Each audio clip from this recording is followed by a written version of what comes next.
Всем привет, с вами Виктория Ню, и в этом видео у нас дизайны с базами для растекания, то есть дизайны по мокрому. Если вам интересно, оставайтесь со мной, я желаю вам приятного просмотра. Создание дизайнов по мокрому – занятие залипательное. Вот и я окунулась в этот завораживающий, растекающийся процесс. В данном видео я буду использовать две гелевые основы для растекания от Beauty Lux и от компании Dance Legend. Обе основы для растекания заметно отличаются друг от друга. Растекашка от компании Beauty Lux по консистенции ближе к жидкой, и она прозрачная. А вот растекашка от компании Dance Legend по консистенции более плотная и в своем составе имеет белый пигмент. Несмотря на различия, обе основы отлично справляются с поставленной перед ними задачей. Что мне больше всего нравится при создании дизайнов по мокрому, это то, что любая завитушка, любая каляка-маляка расплывется красиво, неповторимо, и при этом выглядеть это все будет очень эффектно. В видео я буду использовать гель-лаки разных компаний с различной плотностью и пигментацией, тем не менее, все они будут прекрасно растекаться. Единственное, пожалуй, тут стоит отметить, что если вы в итоге хотите получить яркий, насыщенный дизайн, то и гель-лаки вам нужно использовать с хорошей пигментацией. А если в качестве фона вы хотите создать такое вот легкое, непонятное размытие, то для этого можно использовать и слабо пигментированные гель-лаки. Также при создании одной такой размазни можно использовать несколько цветов. Эффект от этого будет нисколько не хуже, а в некоторых случаях даже и лучше. Ну а самое примечательное – это, пожалуй, то, что при создании подобных дизайнов никаких особых художественных навыков не требуется. Просто даем каляки-маляки растечься, и все, дизайн готов. Возможно, кто-то, так же как и я, помнит, что когда-то давным-давно обычными лаками мы делали дизайны по мокрому. На непросушенный лак мы ставили 2, 3, 4 точки, а затем соединяли их при помощи зубочистки. При этом всегда получались довольно интересные композиции. И тут такая техника вполне применима, при этом еще сама композиция немного расплывается, и от этого эффект становится еще более загадочней. Также при создании можно использовать сразу несколько цветных гель-лаков, то есть выставлять каплю одну на другую. Если вам не очень нравится комбинация из 2-3 капель, то дизайн можно создать также при помощи одной капли. На типс я тонким слоем нанесла базу для растекания и по центру ставлю довольно большую каплю. В этот раз я взяла гель-лак с блестками и теперь при помощи кисточки формирую что-то вроде похожее на перышко жар-птицы.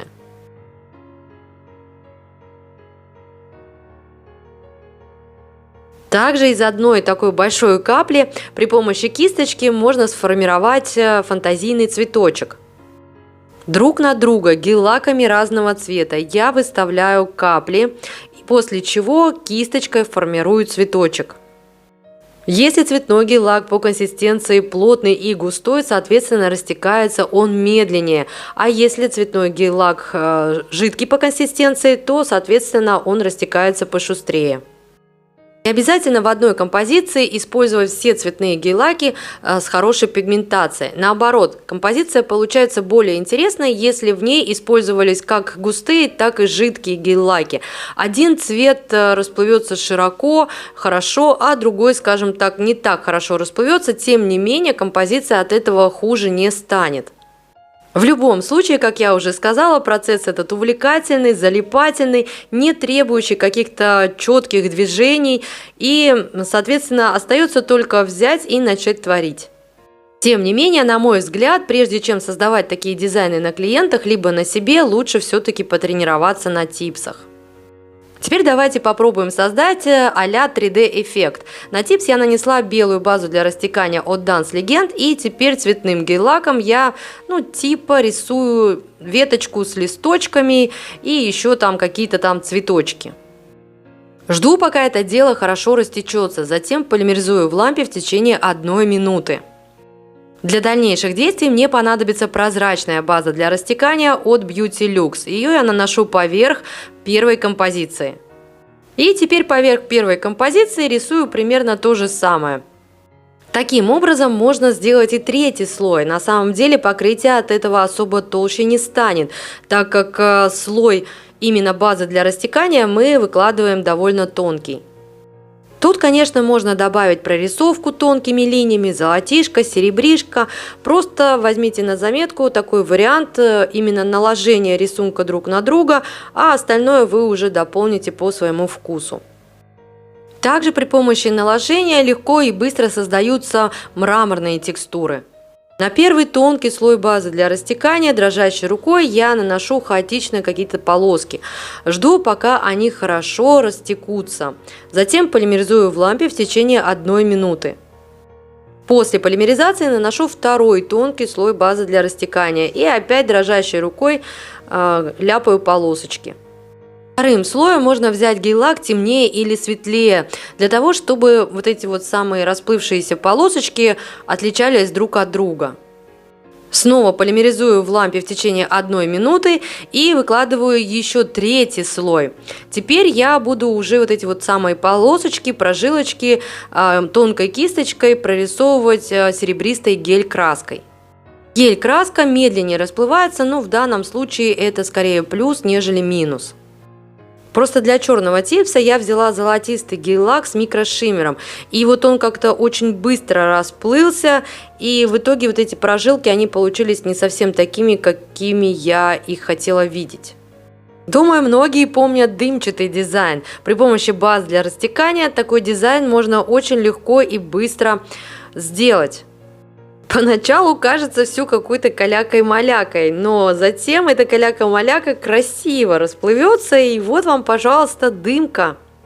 Причем эту самую дымку можно сделать любым цветным гель-лаком, а можно сделать эту дымку белой, после чего раскрасить ее витражными гель-лаками, либо пигментами. Имея в своем арсенале хотя бы одну базу для растекания, с ней можно знатно поиграться. Сказать, что какая-то из двух представленных основ для растекания хуже или лучше, я не могу. Каждой из них я нашла подход и применение.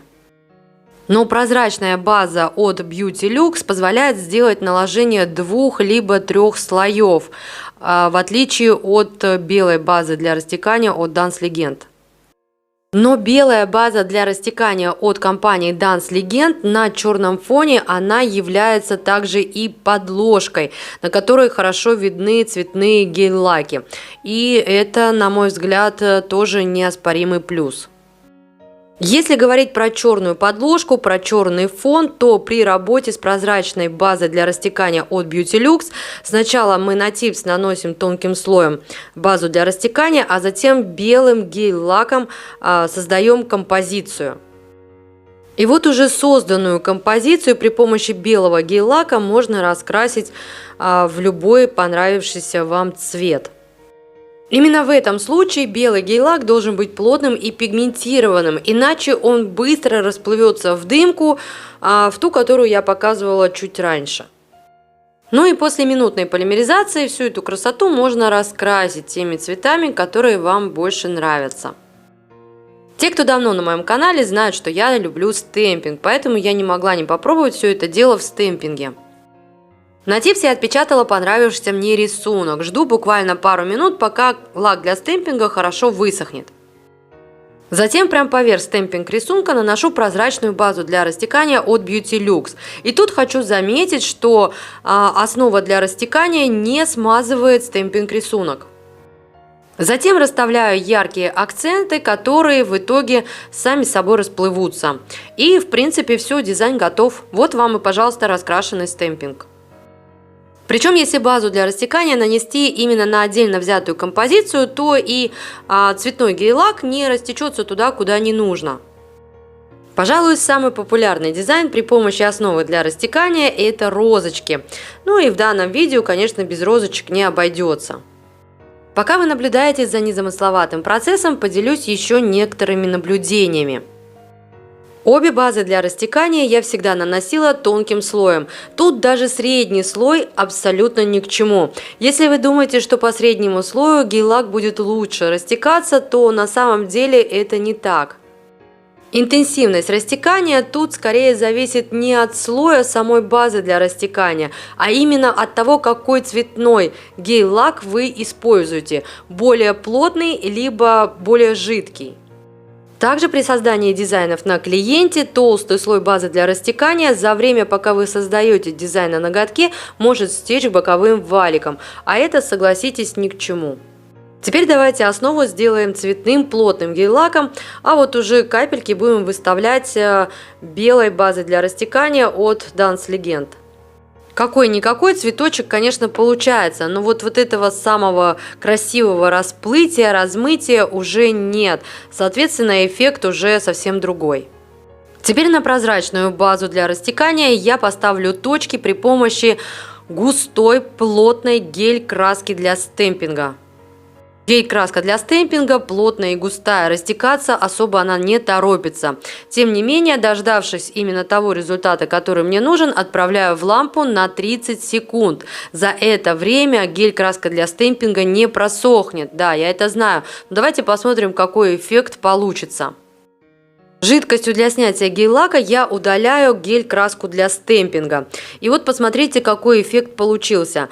Плотная гель-краска для стемпинга, она, скажем так, вытеснила базу для растекания. База для растекания заполимеризовалась. Мы удалили гель-краску, а вот эти вот прожилки, они так и остались на типсе.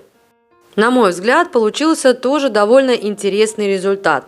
А вы когда-нибудь пробовали растекашку на растекашку? Давайте попробуем, что получится. Я почему-то думала, что растекашка на растекашку будет супер растекашка, но на самом деле ничего подобного. Растекашка на растекашку ничего не дает, оно вообще не растекается. Ну что ж, вот такое видео у меня в итоге получилось. Если у вас остались какие-либо вопросы, задавайте их в комментариях, я с удовольствием с вами пообщаюсь. А если я была для вас хоть чем-то полезна, пожалуйста, поддержите меня пальчиком вверх. Ну а я желаю вам всего самого наилучшего. До скорых встреч!